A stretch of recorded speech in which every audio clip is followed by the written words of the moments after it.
ஆசிரியர் இடமாற்றங்கள் உத்தியோகபூர்வ ஆசிரியர் இடமாற்ற சபையினால் மட்டுமே மேற்கொள்ளப்படும் எனவும் அதில் அரசியல் செல்வாக்கிற்கு இடம் இல்லை எனவும் பிரதமர் கலாநிதி ஹரணி அமரசூரிய இன்று பாராளுமன்றத்தில் தெரிவித்தார்.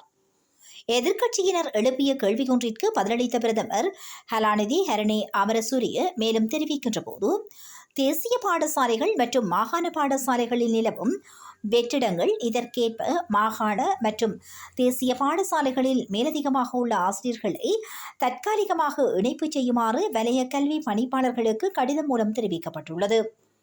எதிர்காலத்தில் பாடங்களுக்கு ஏற்பவும் நிலவும் வெற்றிடங்களுக்கு ஏற்பவும் அவ்வெற்றிடங்களை நிரப்ப நடவடிக்கை எடுத்து வருகின்றோம். இந்த ஆண்டு இறுதிக்குள் அனைத்து பாடங்களுக்கும் ஆசிரியர் வெற்றிடங்களை நிரப்ப நாம் எதிர்பார்க்கின்றோம். ஆசிரியர் இடமாற்றங்கள் தொழிற்சங்கங்களால் மேற்கொள்ளப்படுவது இல்லை. அனைத்து தொழிற்சங்கங்களின் பிரதிநிதித்துவத்தை கொண்ட ஆசிரியர் இடமாற்ற சபையினாலேயே மேற்கொள்ளப்படுகின்றன. கடந்த காலங்களில் ஏற்பட்ட அரசியல் செல்வாக்கு காரணமாகவே ஆசிரியர் இடமாற்றங்கள் இவ்வளவு சிக்கலுக்கு உள்ளாகியுள்ளது.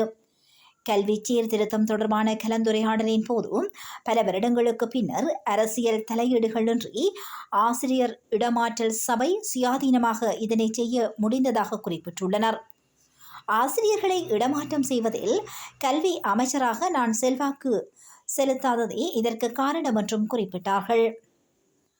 ஆசிரியர் இடமாற்றங்கள் ஆசிரியர் இடமாற்ற சபையினாலேயே மேற்கொள்ளப்பட வேண்டும் என்பதே தனது நிலைப்பாடாகும் எனவும் அதற்கு அரசியல் தலையீடுகள் இருக்கக்கூடாது எனவும் பிரதமர் கலாநிதி ஹரணி அமரசூரிய தெரிவித்துள்ளார்.